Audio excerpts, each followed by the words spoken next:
Bueno, esta tarde les traigo algo bien rico, algo bien sabroso, un tema súper. Es por muchos años venerada en nuestro pueblo. Se le atribuyen muchos milagros, una gran cantidad de milagros.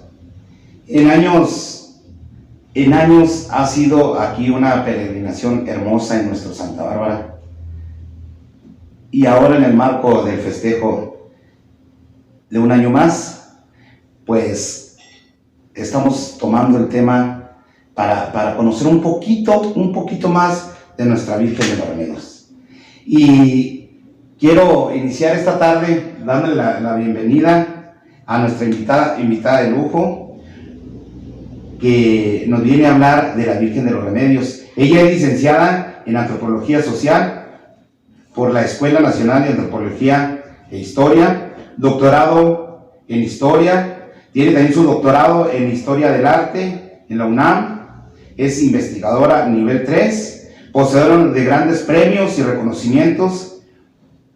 Ella ha escrito grandes libros donde destacan Poblar la Frontera, la provincia de Santa Bárbara, la Nueva Vizcaya durante el siglo XVI y XVII, y uno de sus últimos libros, que es Los pobladores de Santa Bárbara. Si estoy mal, corríjame. No, todo está muy bien. Bienvenida. Gracias. Muchas gracias por darnos la oportunidad en su ajetreado quehacer en este bonito trabajo que es la investigación, y que ahora anda investigando otra vez por estos rumbos, ¿verdad? Así es, pues llevo 40 años viniendo. 40 años. Sí. ¿Qué tan seguido viene?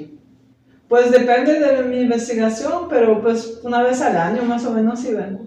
Pues ya usted prácticamente ya es de Santa Bárbara también. Bueno, así que ya me adoptaron ahí la familia Esparza Corra.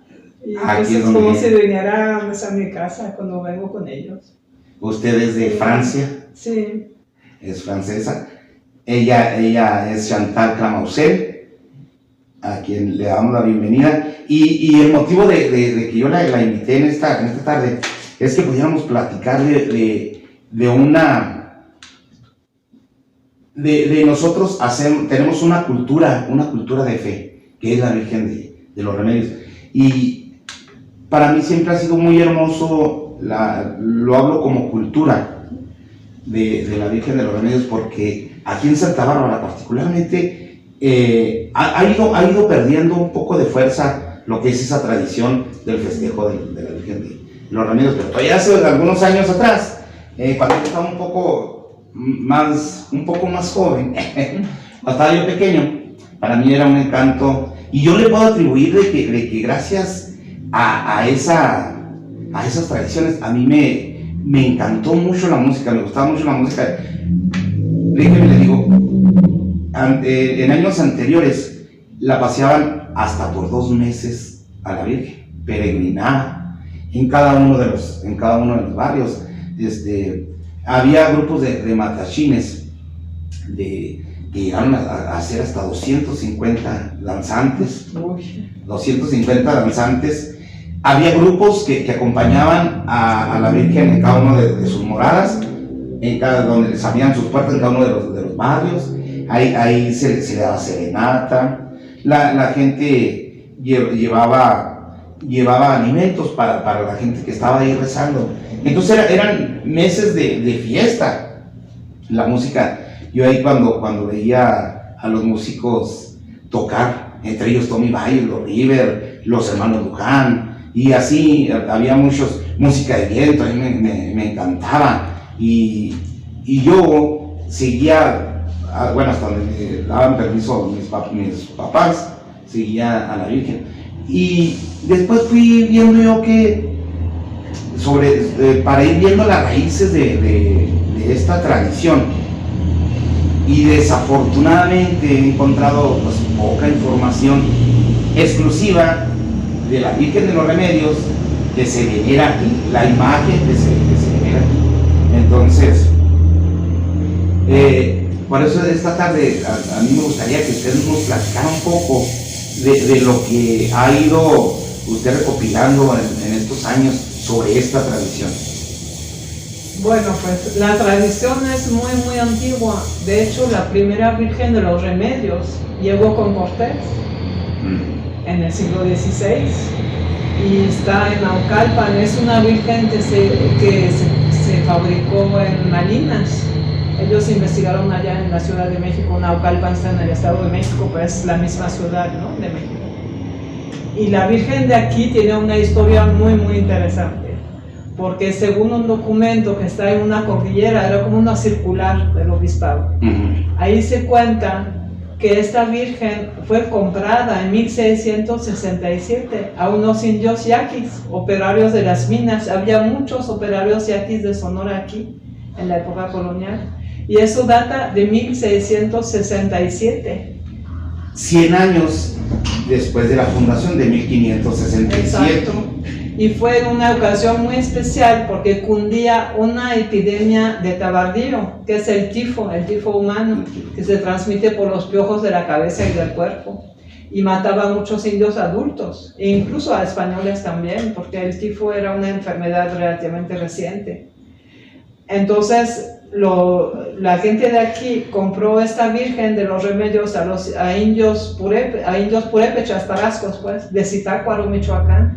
Y era una Virgen probablemente de caña, muy ligerita.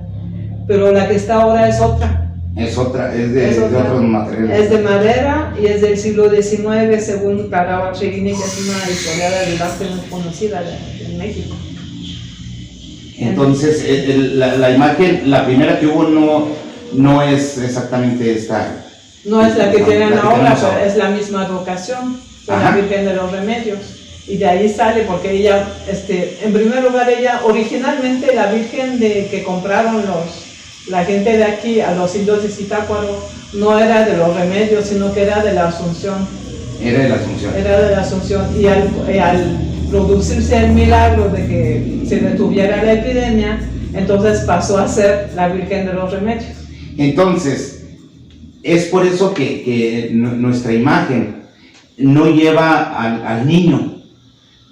Sí, porque es de la Asunción. Es de la Asunción. Y como que yo creo que estaba muy deteriorada ya en el siglo XIX, la Virgen del siglo XVII, entonces la desecharon, así se hace antes. Sí, y pusieron una, pues, que se vea más bonita porque no estaba deteriorada, pues estaba recién hecha. Entonces, también yo de lo de Hernán Cortés, estaba viendo que también fue una cuando arriban a Tenochtitlan, la imagen, la que ellos traen, que es diferente, la imagen de ellos era de madera, y ahí sí traía a un niño, traía al niño cargando, era que de 26 centímetros. Entonces, estaba yo leyendo que es de la que, gracias a ella, que la pusieron en el templo, en el templo mayor, y ahí se llevó a cabo la primer misa en México, gracias a... Sí, pues además era patrona de los ejércitos. De los ejércitos.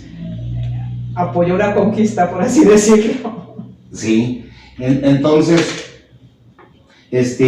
nuestra Señora de los Remedios, que ahorita nosotros que festejamos, es gracias a que vino y hizo el milagro de curar lo que fue la epidemia. En aquellos tiempos, bueno, yo estoy viendo ahora, si ahora una epidemia, que la que estamos viviendo, todavía no salimos de ella, ha sido muy devastadora.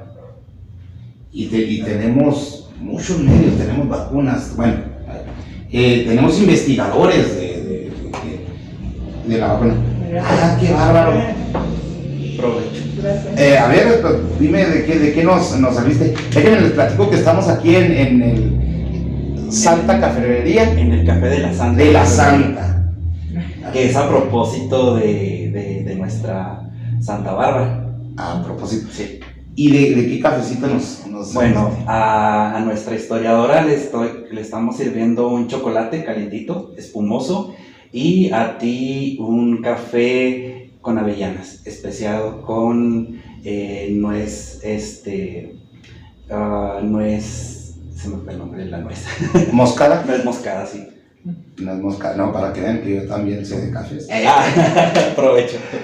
Muchas gracias, Aureliano García Aros. Él es también un artista. Después tendremos la oportunidad de platicar con él. Mientras vamos a disfrutar nuestro rico cafecito, los invitamos para todos los que quieran venir aquí a pasarse un rato. Aquí está excelente para pasar un rato y platicar así como ahorita con la doctora Chantal. Estábamos platicando de que si en nuestros tiempos es difícil, fue y ha sido muy difícil una pandemia, en esos tiempos. No, pues era fatal, pero ahora el arzobispado en 2021 sí sacó por primera vez desde hace siglos, sacó del camerino a la Virgen de los Remedios en Naucalpan. En Naucalpan, sí volvió la tradición, ¿no? Pues, lo que es interesante es que en Naucalpan la festejan el 1 de septiembre y aquí la festejan el 8, que es el nacimiento de la Virgen. De la Virgen María. O sea, ahí sí hay un cambio, y la Virgen de la Asunción pues el 15 de agosto. Uh-huh. O sea, hubo cambios a lo largo del tiempo y pues por la epidemia, yo creo, de 1667. Esa epidemia sí se ve en Parral. Es que aquí los registros no se han conservado en 1667. Nada más los hay hasta finales del siglo, que principios del siglo XVIII, creo, si bien me acuerdo. Pero en Parral están los registros de entierros. Entonces ahí se puede ver que se multiplican en 1667 los muertos, y es por la epidemia. O sea, todo eso va ya checando, ¿no? Ya conforme la tasa de mortalidad, ¿se dice mortalidad o mortandad? Mortalidad. Ya conforme esa tasa es donde sacan que hubo algún problema generalizado, ¿no? Como la pandemia, donde se van los picos. Sí, se van para arriba, pero en la época colonial, o sea, ahora si acaso se murió 1% de la población, ya es una catástrofe. Sí, es una catástrofe. Pues en aquel tiempo se moría la tercera o la cuarta parte de la población, o sea, es muchísimo más la mortalidad que había que la que conocemos ahora, no tiene comparación. No, pues... Es que la gente además no sabía de dónde provenía la epidemia. No tenía ni idea de los virus, de las bacterias, ni nada de eso, hasta que se inventó el microscopio en la segunda mitad del siglo XIX. Ajá. Y antes estaban seguros que era un castigo divino. Entonces no había que hacer nada. Incluso cuando se introdujo la vacuna de la viruela, en 1804, o sea, a principios del siglo XIX, había hasta médicos que decían que era una medida impía, porque se oponía al castigo divino. Y luego ya en el siglo XIX pues esas ideas ya fueron cambiando. Y poco a poco la medicina se secularizó, por así decirlo. Y ya las enfermedades y las epidemias pues ya no se atribuían a Dios. Uh-huh. Pero antes sí.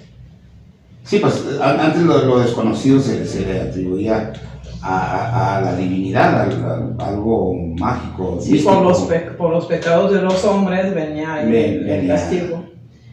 En aquel tiempo, como de ¿qué cantidad de población estábamos? Estamos hablando más o menos cuando fue la epidemia, cuando ya que trajeron en 1667 que trajeron la imagen de...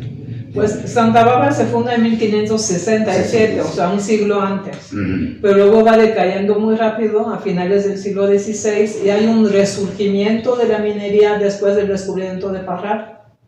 Entonces, lo que sí se sabe es que como en el siglo XVIII había unos 1000 habitantes, a lo mejor había 600. Es que las cifras de población no son como ahora. Ajá. O sea, Parral tenía, en Parral de San Diego de Minas Nuevas, lo que es Villa Escobedo, ajá, en total habrá tenido 10,000. 10,000. Sí, eso era un montón para la época, ¿no? Y ahora 10,000 habitantes es un pueblo.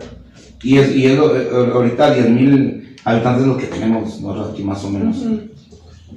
En nuestra ciudad. En toda la provincia de Santa Bárbara, desde Villalópez, que era Tlomilco, hasta acá, contando las misiones de San Francisco de Ponchos, incluso la del Florido y todo eso, habría habido un máximo de 25,000 habitantes. 25,000 en toda esa región de la provincia. Incluyendo Indé, porque el norte de Durango también pertenecía a la provincia de Santa Bárbara. Ajá. También pertenecía, sí, estaba leyendo, gracias a sus libros, que están muy interesantes. Entonces, al momento que llega la Virgen, pero aún así hubo despoblamiento, de todos modos variaba. Sí, había muchos altibajos, sobre todo en los centros mineros. Pero lo que hay que ver también es que Santa Bárbara no era nada más minero. Había muchas haciendas agrícolas y ganaderas alrededor, porque los operarios de algo tenían que comer, ¿no? Tenían que comer. Y muchas veces iban y venían. O sea, cuando había un bajón en la minería, pues se iban a la hacienda a trabajar. Y los mismos dueños eran dueños de minas y de haciendas agrícolas y ganaderas. Y así se mantenía la población. Se mantenía la población. Santa Bárbara formaba parte del comercio que venía por Camino Real. Estaba conectado, pues, el comercio. Me imagino que eran para compra, ¿no? Y la venta del metal, o también vendían. Pues lo que vendían productos agropecuarios, pero a nivel regional. O sea, lo que sí es que la gente que tenía una hacienda y podía sacar algún provecho de la minería o de la agricultura o la ganadería, lo que más anhelaba era comprar productos que venían del centro de la Nueva España o incluso de España, productos de lujo. De China, también, o sea, dicen China, pero en realidad era Filipinas. Sí. También había un comercio de Acapulco con China. Por ejemplo, hay un Cristo de marfil ahí en el pueblito de Allende que proviene de allá. De Y también en Filipinas. Parral todos esos Cristos de marfil provienen de China. Bueno, de Filipinas. Pues. De Filipinas. Sí. Es que está todavía como en la actualidad. Ya a los que vemos con los ojitos rasgados, todo es Pues, chino. Esos Cristos tienen los ojos rasgados. Ah, sí. Sí, todos. Entonces, yo no me había fijado, pero qué bueno que lo tenemos aquí. Voy a darme una vuelta. El del Valle está En el pueblito de... En el pueblito. En el pueblito, no en Valle de Allende. Al lado. En el pueblito de Allende, sí Sí. conozco ahí. Entonces ahí está Cristo ahí en una. Sí, hay un Cristo parroquia muy bonito.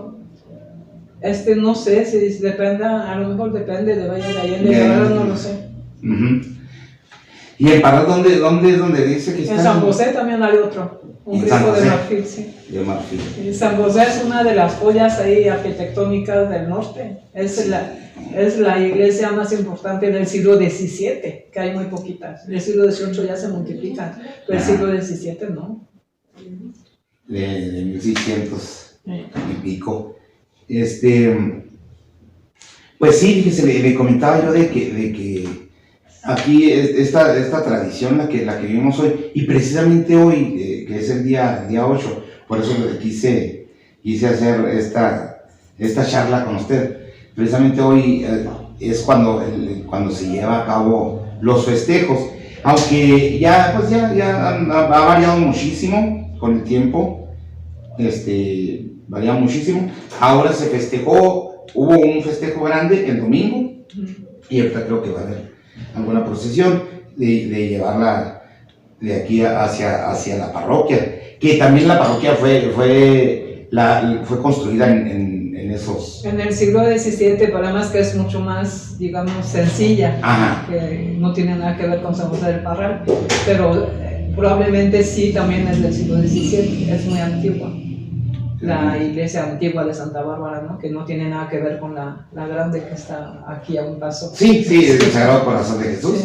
Sí. La parroquia fue construida en honor a la Virgen de los Remedios, No lo creo, porque esa parroquia, al menos la primera, tiene que haber sido de 1567 o poco después, Ajá. porque los españoles cuando llegaban y se instalaban en un lugar, lo primero que hacían era construir la iglesia, que era el centro ahí del pueblo, era el centro simbólico del pueblo, y tenía una plaza, tenía el cementerio ahí, tenía la plaza donde se reunían también los soldados, porque las guerras con los indígenas eran constantes, ¿no? Entonces ahí la plaza, y en la plaza estaban también los comercios, era el centro de las poblaciones. en el centro de los poblados. Entonces Santa Bárbara comenzó a poblarse de ahí. Sí, tenía que haber habido también una casa real con el alcalde mayor, ¿no?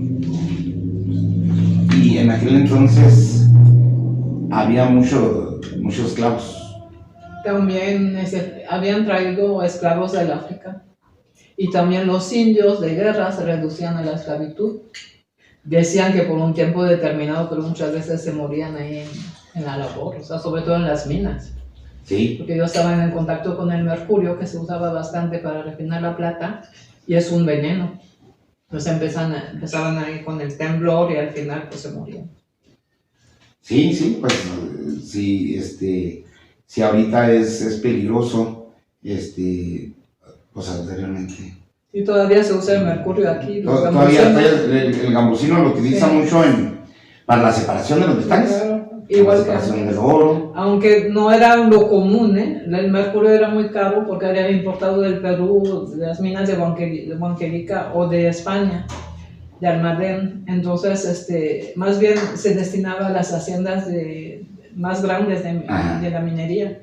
Y los más pobres usaban la minería de fundición, o sea, nada más calentando el metal, lograban con plomo y tequesquite separar, ¿no?, la plata. El oro era mucho más difícil de separar y lo hacían a veces en Europa, o sea, con la plata americana, luego allá separaban el oro. Oh. Sí, aquí se sigue utilizando muchísimo, más bien en los gambusinos que hacen las moliendas y luego de ahí le vierten lo que es el mercurio. Aquí le conocemos por el azogue.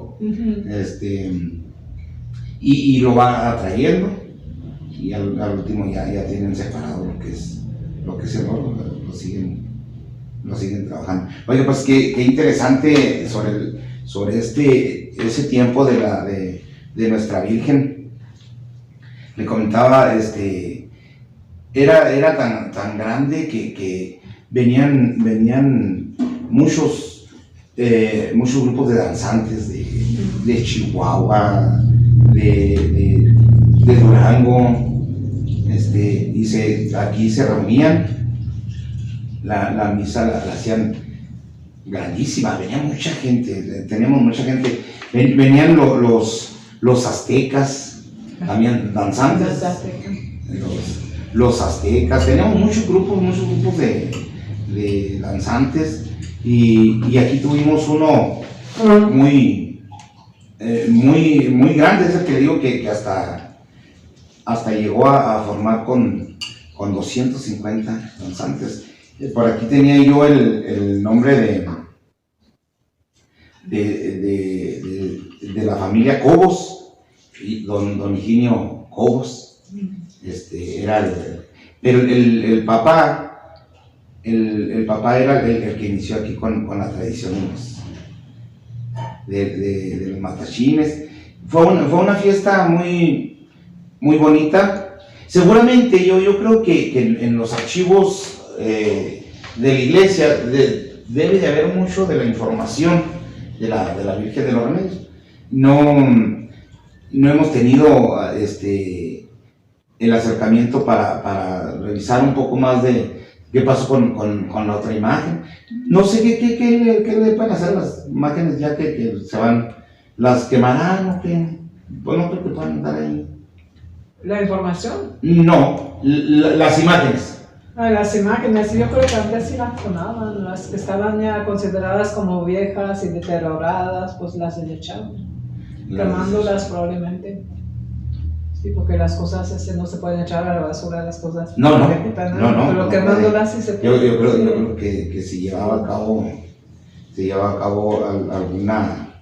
Sí, a lo mejor hay más información, es que yo conozco mal la información del siglo XX porque me he dedicado más a la época colonial del siglo XIX. Pero buscándole a lo mejor sí tiene que haber algo de cuándo compraron la Virgen que está actualmente ahí. A usted le toca buscar. Ahora me toca a mí, ¿verdad?